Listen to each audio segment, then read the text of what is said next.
আমি আমার বন্ধুর একটা ঐতিহাসিক সফর তোমাদেরকে শোনাবো, কিন্তু ওই সফর শোনাইবার আগে আমি আল্লাহ তোমরা সুবহান আল্লাহ পড়াইতেছি। সুবহান আল্লাহ দিয়ে আল্লাহ সফরের কাহিনী শুরু করেছে। সুবহানাল্লাযী আসরা বিআবদিহি লাইলাম মিনাল মসজিদিল হারাম ইলাল মসজিদিল আকসা। আল্লাহ পাক রব্বুল আলামিন কয়, আমি আমার এক বান্দা আমার রসুলকে মক্কা থেকে মসজিদ আকসায় সফর করাইছি। এই সফরটা করাইছি রাতের অল্প সময়ের ভিতরে। এ মানুষ, তোমাদের এই কথাটা যুক্তিতে আসবে না, এটা তোমার বুদ্ধিতেও ধরবে না, কারণ তোমার ব্রেইনের মধ্যে এটা লোড নেওয়ার মতো না। তোমার লোড যদ্দূর এদ্দূরের বাইরে এটা, এজন্য তুমি বুঝবা না। তাই আমি তোমাকে বলতেছি, আমি ঘটনা শোনাইবার আগে তোমরা সুবহানাল্লাহ পড়ো। আল্লাহ নিজে সুবহানাল্লাহ আমাদেরকে পড়াইয়া ঘটনা শুরু করছে। সুবহানাল্লাহ জোরে কও, আরো জোরে কও না সুবহানাল্লাহ। রোম সম্রাট অবাক হয়ে গেল। রোম সম্রাট সে তো আল্লাহ বিশ্বাসী নয়, সে তো এই কথা বিশ্বাস করবে কেমন করে? রোম সম্রাট কয়, এটা তো হতেই পারে না, এটা কোনো যুক্তিতে ধরে না, কোনো যুক্তিতে আসেও না। এইবার দেখা যায় সম্রাটের রাজ্যের ভিতরে, এই হাউজের ভিতরে দরবারে একজন খ্রিস্টান পাদ্রী ছিল, বড় দিনদার আল্লাহওয়ালা। ওই পাদ্রী ডাক দিয়া কয়, জাহাপনা, আপনি যদি আমাকে একটু সুযোগ দেন, আমি আরবি ভাইকে একটা প্রশ্ন করব। রোম সম্রাট কয়, ঠিক আছে, তুমি প্রশ্ন করো। পাদ্রী কয়, যা। ও আমার আরবি ভাই, বাড়ি কোথায়? কয়, বাড়ি মক্কায়। মোহাম্মদ রে ভালো করে চিনছনি? কয়, ভালো করে চিনছি। কয়, ঠিক আছে, তাহলে একটু কও তো, যে রাতের কথা ইনি বলছে মসজিদে আকসায় আসছে, মক্কা থেকে নমাজ আদায় হয়েছে, ১০০ লক্ষ নবী ছিল, ইনি ইমাম ছিল, বুরাকের পিঠে করে আইছে, এই কাহিনী যে আপনাদেরকে শোনাইছে, এই কোন রাত এটা আপনি জানেননি? রাতের কথা কইছেনি? তখনই এই আবু সুফিয়ান কয়, রাতের কথাটাও কইছে। কোন রাত? কয়, গেল রজব মাসের ২৬ তারিখ দিবাগত রাত। যেই মাত্রই তারিখটা শোনাইছে, খ্রিস্টান পাদ্রী কই, জাহাপনা, এটা যদি রজব মাসের ২৬ তারিখ দিবাগত রাতের ঘটনা হয়, তাহলে এই রাতের জ্বলন্ত সাক্ষী হলাম আমি নিজে, কারণ আমি তখনও মসজিদে আকসার খাদিম। এশার নামাজের পর প্রতিদিন আমি সব দরজা জানালা বন্ধ করে আমি বাড়িতে যাই, হুজরায় যাই। ওই দিনও আমি নিয়ম মতোই সব দরজা জানালা বন্ধ করেছি, কিন্তু মেইন দরজাটা বন্ধ করতে পারি নাই। এত শক্তভাবে দরজাটা দাঁড়ায় আছি, আমি চেষ্টা করেও মসজিদে আকসার মেইন দরজা বন্ধ করতে পারলাম না। আরো মানুষজন ডাকলাম, সবাই মিলে চেষ্টা করলাম, এরপরও দরজা লাগানো সম্ভব হয় না। মনে করছি কোনো কলকবজা আটকে আছে, মিস্ত্রি ডাকলাম, তাও না, সম্ভব হয় না। মনে হয় যেন পাহাড় চাপা দিয়ে রাখছে দরজায়। শেষ পর্যন্ত দরজা খোলা রেখে আমি চলে এসেছি। কোনো উপায় না পেয়ে ফজরের আগে আমি দ্রুত গেলাম, যে দেখি মসজিদে আকসার সামনে বালুর উপরে অসংখ্য অগণিত মানুষের পায়ের দাগ, অথচ এত পায়ের দাগ এশার পরে ছিল না। এত মানুষের পায়ের দাগ, চতুষ্পদ একটা জন্তুর পায়ের দাগও দেখলাম, একটা রশিও লাগানো দেখলাম পাথরে। আমি বুঝে গেলাম এই পাথরে কোনো একটা জন্তু বাঁধা ছিল, আর এই জায়গায় অসংখ্য অগণিত মানুষ আজকে রাত্রে এসেছিল। হয়তো আল্লাহর ঘর মসজিদে কোনো নামাজ আদায় হয়েছে, যার কারণে আল্লাহর কুদরতে আমি দরজা বন্ধ করতে পারি নাই। এখন দেখি গিয়া দরজা পারিনি, যায় দেখি দরজাটা পানির মতো এখন লাগতেছে। আমার তো কোন একিন হয়ে গেছে আজকে রাত্রে মসজিদে আকসায় কিছু একটা ঘটছে, কিন্তু কি ঘটেছিল জানি না, জানার কোথাও না। ওই তারিখটা আমার হৃদয়ে পাথরে খোদাই করে লেখা, মরণের আগে আমি ওই রাতের কথা বলতে পারবো না, কিন্তু কি ঘটেছিল আমি জানতাম না। আজকে আমার ওই আরবি ভাইয়ের কথা আমার বুঝ হয়ে গেছে কি সেদিন ঘটেছিল। সত্যি ওই দিন মুহাম্মাদুর রাসূলুল্লাহ এসেছিলেন, আর সকল নবীকে আল্লাহ জমা করেছিলেন। বুরাকের পায়ের দাগ পেয়েছি, ১০০ লক্ষ নবীদের পায়ের দাগ পেয়েছি। দরজা লাগাতে পারি নাই, কারণ রাসূল ইমামতি করবেন। অতএব এতদিন পর্যন্ত আমি ছিলাম খ্রিস্টান, এই মুহূর্তে আমি কালেমা পড়ে মুসলমান হয়ে গেলাম।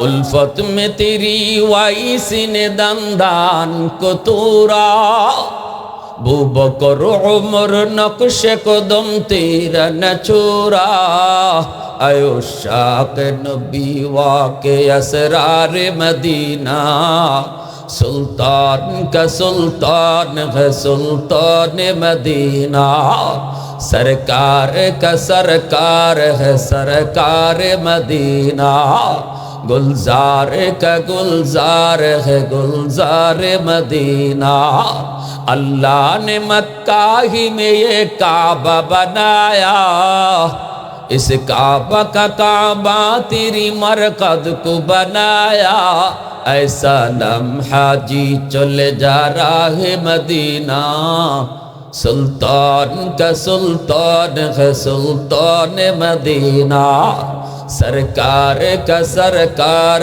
है सरकार मदीना गुलजार का गुलजार है गुलजार मदीना আবারও কো আল্লাহু আকবার। যুবক মুসলমানের আওয়াজ একটু আওয়াজ দেয়া কও তোমার মতোই ছিল শহীদ উসমান হাদি। উসমান হাদি তোমার মতোই যুবক ছিল, কলেজে পড়ুয়া ভার্সিটিতে পড়ুয়া, ইসলামের জন্য জীবন দিছে। তুমি কি আওয়াজটাও দিতে পারবে না? তোমার সামনে তো উসমান হাদি তোমার জন্য রুল, তোমার জন্য মডেল। কলেজে পড়ো ভার্সিটিতে পড়ো আমাদের আপত্তি নাই, আমরা বলি না সব মাদ্রাসায় পড়ো, বলি না সব হাফেজে কোরআন হয়ে যাও, বলি না সব মুফতি সাহেব হয়ে যাও। ডাক্তার হবে কে, ইঞ্জিনিয়ার হবে কে? পড়ো তুমি কলেজে, পড়ো তুমি ভার্সিটিতে, হও তুমি ডাক্তার, হও তুমি পাইলট, কিন্তু শহীদ উসমান হাদির মতো কোরআনের সৈনিক হও। আর যদি এই পথ না ধরো খুনি ফয়সলের পথ ধরবা। খুনি ফয়সলের পথ ধরলে পরে নিজেও কলঙ্কিত হবা, বাপ মারও কলঙ্কিত করবা। আর যদি দিলের ভিতরে আল্লাহকে রাখো, দিলের ভিতরে ইসলামকে লালন করো, শহীদ উসমান হাদির মতো হবা, নিজেও অলঙ্কিত হবা, বাপ মারও অলঙ্কিত করবা। চলে যাবা তুমি, কাঁদবে তোমার জন্য দুনিয়া। আজও শহীদ উসমান হাদির কবরে মানুষ কাঁদে। চলে গেছে কিন্তু মানুষের দিলে বসে গেছে। এজন্য বলি দিলে লালন করো। মূল পরিচয়টা, মূল পরিচয় তুমি মুসলমানের সন্তান, এই মুসলমানিটা দিলে লালন করো। এটা তোমার মূল ঠিক রাখলে সব ঠিক, আর যে মূল হারায় সে সব হারা। তোমাকে কলেজে পড়তে আমরা নিষেধ করি না, স্কুলে পড়তে নিষেধ করি না, ভার্সিটিতে পড়তে নিষেধ করি না। তুমি যা পারো করো, দুনিয়ার লাইনে যা আগাইতে চাও আগাও, কখনো মূল ভুলে যেও না। মুসলমানই ভুলে যাবা, সব ভুলে যাবা, পথ হারা হয়ে যাওয়া। এজন্য বলি জীবন দিব শুধু একমাত্র কার জন্য? আর আওয়াজ আসতে কেন, জোরে বলো কার জন্য? এখানে মাইক টলে একটা স্লোগান দেন তো, মাইক লোন। মুসলমানের আওয়াজে আপনাদের ইমানি জজবা যদ্দূর আছে এদ্দূর আওয়াজে আপনি আল্লাহু আকবার বলবেন। শয়তান ভাগতো এই এলাকায় যেন কোনো শয়তান না থাকে। আওয়াজ যদি তাকবীরের আওয়াজ হয় শয়তান ভাগে, ইমানদারের ইমান বাড়ে।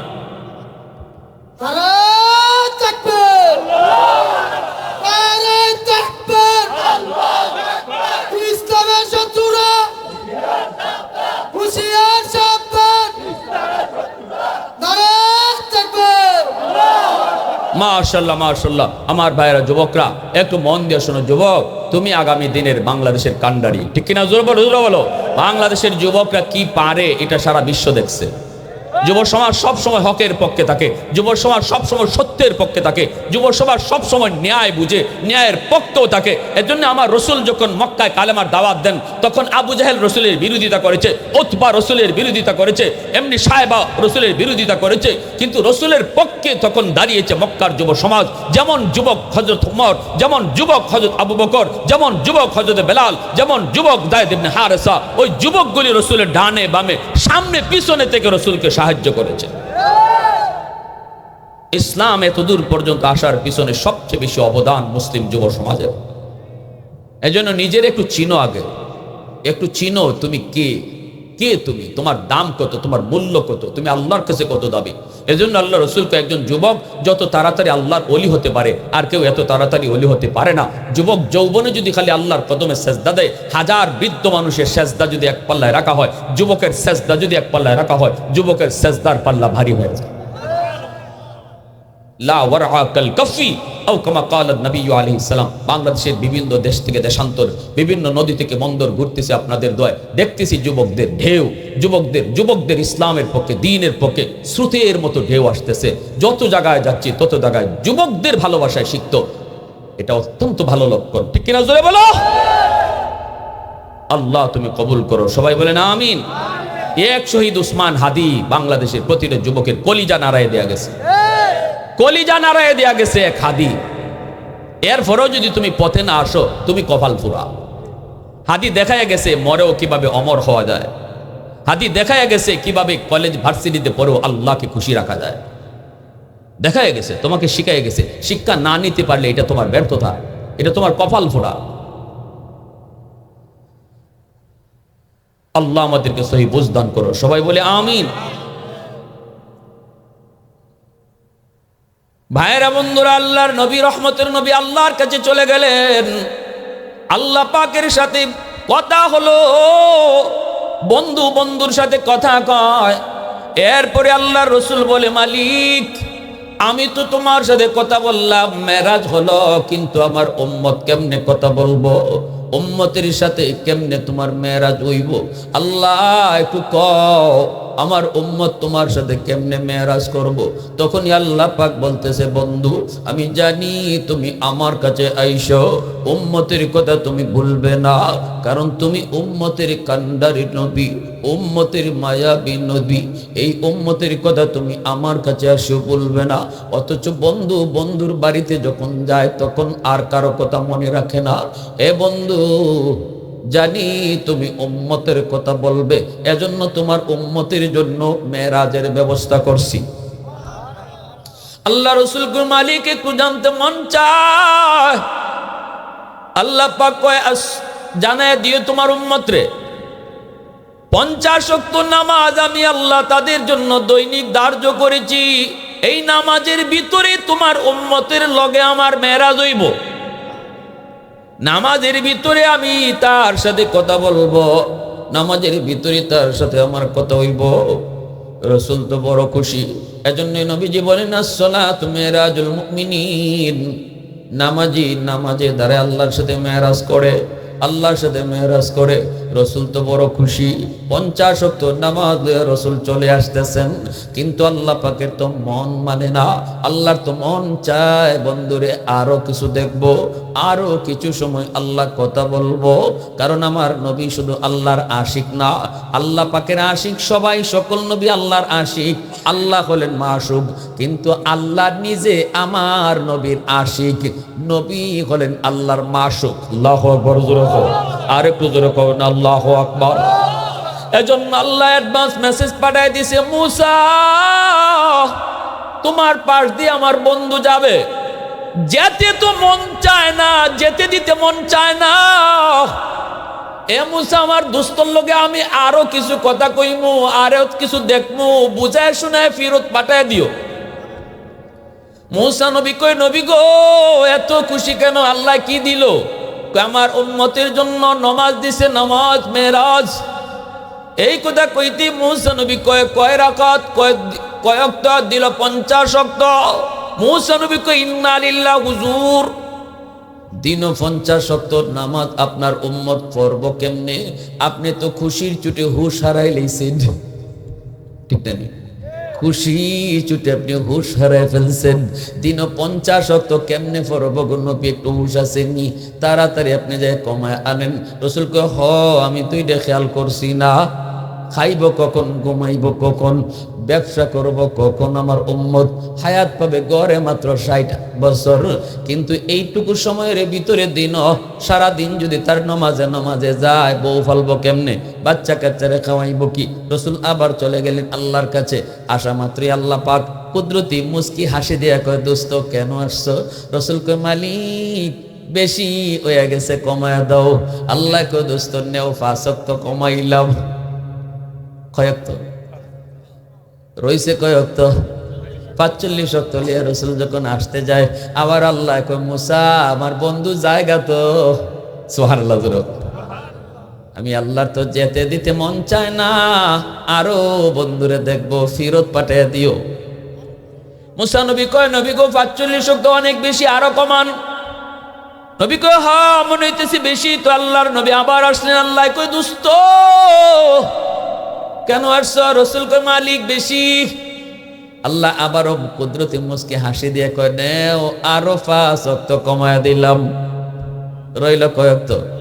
40 লয়ে যখন রাসূল আয় তখন আল্লাহ কয় মুসা দোস্তরে আরো দেখতাম ফিরত পাঠায় দিও।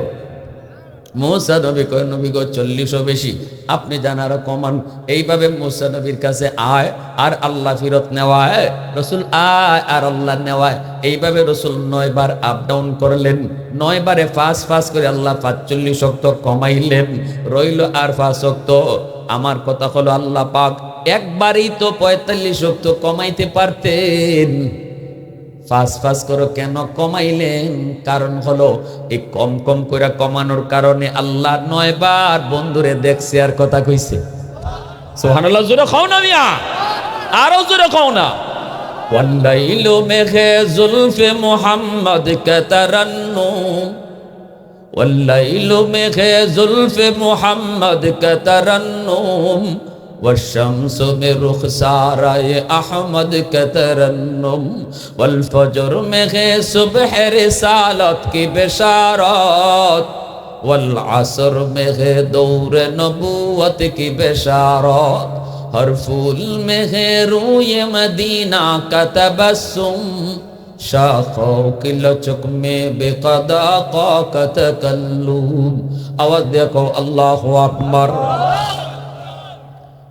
এবার যখন 5 ওয়াক্ত লিয়ে নবী ফিরত আইতেছেন তখন আল্লাহকে মুসা যদি পারো আবারও ফিরত পাঠাইও।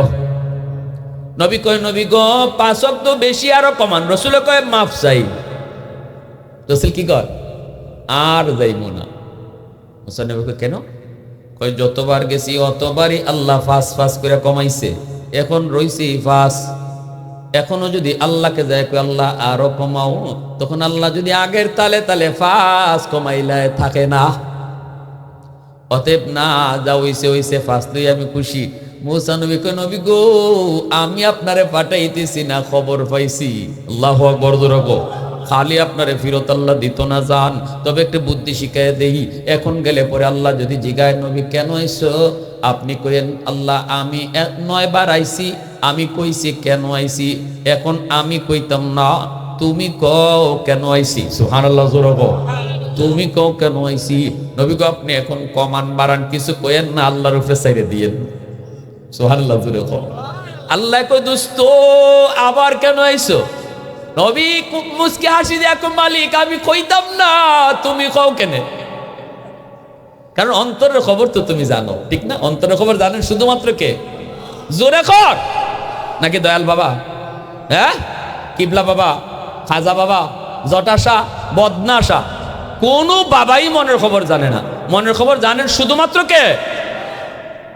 এই ধরনের বিশ্বাস যদি অন্তরে কারো তাকে আমার দয়াল বাবা আল্লাহ যা পারেন দয়াল বাবায় তা পারে, তাইলে আর নামাজ পড়ে লাভ নাই, কপালে কর ফালাইও লাভ নাই। কোনো ইবাদত আল্লাহ কবুল করবে না। সাবধান। রসুলকে আল্লাহ তুমি তো জানো আমার অন্তরের খবর, কও তুমি কেন আইছি। তখন আল্লাহ কুদরতি মুস্কি হাসি দিয়ে কয় দোস্ত আমি জানি তোমার উম্মতের জন্য 5 ওয়াক্ত বেশি কষ্ট হইতো না, তবে যখন আইসই আমি খালি হাতে কেমনে ফিরত দেই। উম্মতকে যায় কই ওরা পড়বে 5 ওয়াক্ত, সওয়াব দিব 50 ওয়াক্ত। আর তোমার উম্মতরে আমি আল্লাহ নিজে ডাক্কা ডাক্কা নামাজ পড়ায় নিব। মসজিদের মিনার থেকে মুয়াজ্জিন ডাকবে না, আমি আল্লাহ তারে ডাকবো। আল্লাহু আকবার জোরে কও। আমি আল্লাহ তারে ডাকবো। আল্লাহু আকবার, আল্লাহু আকবার। আমি আল্লাহ বড়, আমি আল্লাহ বড়। ও বান্দা তোর বন্ধু ছোট, আমি আল্লাহ বড়। তোর দোকান ছোট, আমি আল্লাহ বড়। তোর ঘুম ছোট, আমি আল্লাহ বড়। তোর ব্যবসা ছোট, আমি আল্লাহ বড়। তোর চেয়ারম্যানই ছোট, আমি আল্লাহ বড়। তোর মেম্বারই ছোট, আমি আল্লাহ বড়। আয় আয় আমি আল্লাহর কদমে সেজদা দিয়া যা। ও দোস্ত তোমার উম্মতরে আমি এভাবে ডাক্কা ডাক্কা নামাজ পড়ায় নিব। অতএব দোস্ত তুমি টেনশন করো না, তোমার উম্মতের জন্য 5 ওয়াক্ত বেশি কষ্ট হইতো না। এইভাবে আল্লাহ পাক রব্বুল আলামিন আমার আপনার নবীর সান্ত্বনা দিয়ে 5 ওয়াক্ত নামাজ পাঠায় দিলেন। আর আল্লাহ পাক রব্বুল আলামিন এই দুনিয়ার জমিনে যেই মানুষটা আল্লাহ পাকের আযান আল্লাহ পাকের ডাক শোনার পরও যেই মানুষটা মসজিদে আসবে না, যে মসজিদের নামাজে আসবে না, অথচ আল্লাহ তারে ডাকতেছে, আল্লাহ ডাক শোনার পরও যে মসজিদে আসলো না, হাসরের ময়দানে সে আল্লাহর কদম দেখার পরেও আল্লাহরে সেজদা দিতে পারত না। وَإِذَا قِيلَ لَهُمُ ارْكَعُوا لَا يَرْكَعُونَ। আল্লাহ পাকের পক্ষ থেকে ঘোষণা হবে, আল্লাহর কুদরতি ফাও বের করে আল্লাহ কইব আমারে সেজদা করো। নামাজি মানুষগুলি আল্লাহর কদমে সেজদায় পড়ে যাবে। কারণ আল্লাহ পাক নামাজি জিজ্ঞেস করব, নামাজি হলে আল্লাহ জিজ্ঞেস করব, ও হাসরবাসী মানুষের একটু কও, আজকে তোমরা ইনসাফের সাথে একটা জবাব দিও, দুনিয়াতে যারা আমার কদমে সেজদা দিছে আর যারা আমার কদমে সেজদা দেয় নাই, অন্য জায়গায় সেজদা দিছে, এরা আজকে কার সাথে থাকতো? হাসরবাসী মানুষ কইব, মালিক যে যারে সেজদা দিছে তার লগেই সে আজকে থাকবো। আল্লাহ কিছু ঠিক জবাব দিয়েছো, অতএব শয়তানের পূজা যারা করছো শয়তানের সাথে জাহান্নামে যাও, আগুনের পূজা যারা করছো আগুনের সাথে জাহান্নামে যাও, মূর্তির পূজা যারা করছো মূর্তির লগে জাহান্নামে যাও, বটগাছের পূজা যারা করছো, গঙ্গা নদীর পূজা যারা করছো, নেতার পূজা যারা করেছো নেতার সাথে জাহান্নামে যাও। একদল মানুষ তখন দাঁড়ায় থাকবে, আল্লাহ তাদেরকে জিজ্ঞেস করবে, তোমরা কেন দাঁড়ায় আছো? এই মানুষগুলি কি, মালিক আমরাও তো দুনিয়াকে একজন না দেখে সেজদা দিছি, তার কুদরতি ফায়ে সেজদা দিছি, আজকে যদি আমরা আমাদের মাবুদরে না পাই জামু কার সাথে? আল্লাহু আকবার। এই বেটা শুন না, কি মজাটা লাগবে তখন। নামাজিরা কি জবাবটা দিছে আল্লাহরে, কি জবাবটা দিছে। আল্লাহ সবাই তো সব মাবুদের লগে গেছে, এবং বটগাছের পূজারীরা বটগাছের লগে, আগুনের পূজারীরা আগুনের লগে, নেতা পূজারীরা নেতার লগে, সবাই সবার মাবুদের লগে গেছে। কিন্তু আমরা যার গোলামি করছি দুনিয়া, তারে না দেখিয়া তার কদমে সেজদা দিয়া, আজকে তারে না পাইলে জামু কার লগে? দিছে আল্লাহরে কাছে বলায়া। তখন আল্লাহ পাক কইন, তোমরা কি তারে দেখলে চিনবা? সুবহানাল্লাহ জোরে হোক। নামাজিরা তখন কইব, আল্লাহ আমরা আমাদের মাবুদরে দেখলে চিনমু। আল্লাহ তখন কইব, মাবুদরে কোনোদিন দেখছো নি? কয় না, না দেখলে আজকে দেখলে চিনবা কেমনে? কি সুন্দর করে আল্লাহ কথা কইতেছে আমরার লগে। তখন নামাজিরা কইব, আমরা যদিও আমাদের মাবুদরে দেখি নাই, কিন্তু মাবুদের পরিচয় জানি, পরিচিতি আমরা জানি। আল্লাহ তখন কইব, কি পরিচয় জানো একটু শোনাও তো। সুবহানাল্লাহ। তখনই নামাজিরা কইব, কোরআনুল কারীমের ভিতরে আল্লাহ তার পরিচিতির একটা সূরা দিছে, এই সূরার মধ্যে আল্লাহ তার পরিচয় তুল্য ধরছে, এই পরিচিতিটা আমরা জানি। আল্লাহ কয়, কও তার পরিচিতি। তখনই নামাজিরা কইব, কুল হুয়াল্লাহু আহাদ আল্লাহুস সামাদ লাম ইয়ালিদ ওয়া লাম ইউলাদ ওয়ালাম ইয়াকুল লাহু কুফুয়ান আহাদ। আল্লাহ এক, আল্লাহ পাক সমাদ। সমাদ শব্দের অর্থ হলো যিনি কারো কাছে চায় না, কিন্তু তার কাছে সবাই চায়। সুবহানাল্লাহ। এটা আল্লাহর একটা গুণবাচক নাম। এই নামটা কোরআনে শুধু একবার আইছে, 30 পারার মধ্যে কোরআন শরীফে এক জায়গা শুধু আল্লাহর এই নামটা আইছে। আর এই নামটা আসছে কোন জায়গায়? সূরাতুল ইখলাস, কুল হুয়াল্লাহু সূরাত। সমাদ নামের অর্থ আজও পর্যন্ত কোনো অভিধানে একক অর্থ বের করতে পারে নাই। ব্যাখ্যা করে বোঝানি লাগে, সমাদ বলা হয় এমন এক জাতকে যার কাছে সবাই চায়, কিন্তু তিনি কারো কাছে চায় না। তিনি কে? জোরে কও, তিনি কে? লাম ইয়ালিদ ওয়া লাম ইউলাদ, তিনি সন্তান জন্ম দেয় না, তিনি কারো সন্তান হয় না। ওয়ালাম ইয়াকুল লাহু কুফুয়ান আহাদ, তার মতো কেউ নাই, তিনি বেনজির, তিনি বেমিসাল। যেই মাত্র আল্লাহর পরিচিতিটা আমরা শুনাইমু, তখনই আল্লাহ খুশি হয়ে যাবে। এইবার আল্লাহ পাক খুশি হয়ে বলবে, বান্দা এতক্ষণ পর্যন্ত তোমরা যার পরিচয় শোনাইছো, আমি তোমাদের আল্লাহ, কথা যার সাথে কইতেছো আমি তোমাদের মাবুদ। তখনই নামাজিরা কয়, আল্লাহ তাহলে তুমি আমাদের মাবুদ বলে? হ, আমি পরিচয় না দিয়ে কথা কইতেছিলাম, কও তোমরা কি চাও? নামাজিরা তখন কইব, আল্লাহ দুনিয়াতে তোমারে না দেখে সেজদা দিছি, আজকে হাসরের মাঠে তোমারে দেখে সেজদা দিতাম। কি আবদারটা করছে আল্লাহর কাছে। আল্লাহ দুনিয়াতে মসজিদে গিয়ে তোমারে না দেখে সেজদা দিছি, এই সেজদার মাঝেই যে মজা পাইছি, আজকে হাসরের মাঠে তোমার কদম দেখে সেজদা দিতাম। আল্লাহর কদম দেখে সেজদা দেওয়ার ভিতরে কি মজা পাইব। আল্লাহ হাদিস শরীফে রাসূল বলেন, যখনই আল্লাহ তার কুদরতি কদমটা সরায় দিব, একটা পর্দা খালি সরাইব, আল্লাহর পাওটা দেখব, দেখার পরে নামাজিরা যে সেজদায় পড়ব, বেহুশ হয়ে যাইব, হুশ থাকতো না। আমাদের সিলেটের একজন বহুত বড় আল্লাহর ওলি আছিলেন। শাহজালাল দরগা গেছেননি আপনারা অনেকে? তো দরগা মসজিদের ইমাম সব যিনি ছিলেন হযরত মাওলানা আকবর আলী সাহেব রাহিমাহুল্লাহ, বহুত বড় বুজুর্গ, বহুত বড় আল্লাহওয়ালা। ইনি যখন নামাজ পড়াইতেন তো ইনি এমন এক ওলি ছিলেন, হাত তুললে যেটা চাইতেন আল্লাহ এটা দিয়ে নিতেন। হুজুরের পকেটে কোনো সময় পকেট খালি থাকতো না। যে আইসে, যার সাথে মুসাফা হয়েছে, পকেটে হাত দিয়ে ওই হাদিয়া, পকেটে হাত দিয়ে হাদিয়া। খাদেম কইতেছে, আমি অবাক কই যে এই টাকা আয় করতে গিয়া দেয় কে দেয়, আর উনি যে ভাই দেয়, কেউ না কেউ তো দেয়। আমি একদিন পরীক্ষা করার লাগে হুজুরের পকেটে আসিল যে কয় টাকা, সব আমি নিজে হাত ঢুকায় সাফ করে রাখছি। দেখি এখন তাই কেমনে দেয়। তা আমার চোখের সামনে পকেটটা মাঝে হাত ঢুকাইয়ে মুসাফা করে মোট বইরে টাকা দিয়ে দিছে। সুবহানাল্লাহ জুড়ে বলেন।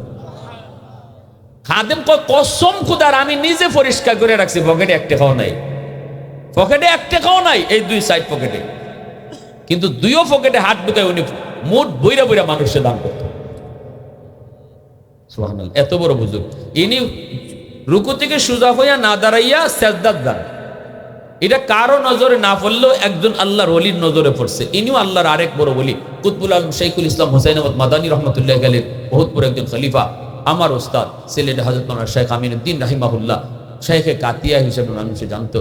হুজুরের পিছনে নামাজে দেখুন যে দরগার ইমাম সাহেব রুকু থেকে সোজা হইয়া না দাঁড়াইয়া সেজদায় চলে যান, অথচ রুকু থেকে সোজা হইয়া দাঁড়ানো ওয়াজিব, দুই সেজদার মাঝখানে সোজা হইয়া বসা ওয়াজিব। কেউ যদি ওয়াজিব ইচ্ছা করে নামাজে তরক করে নামাজ হবে না, আর ভুলে যদি তরক হয় সহসেজদা দিতে হবে।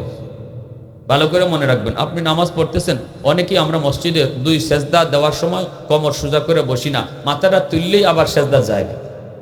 এতে করে নামাজ হয়? জোরে বলে নামাজ হয়?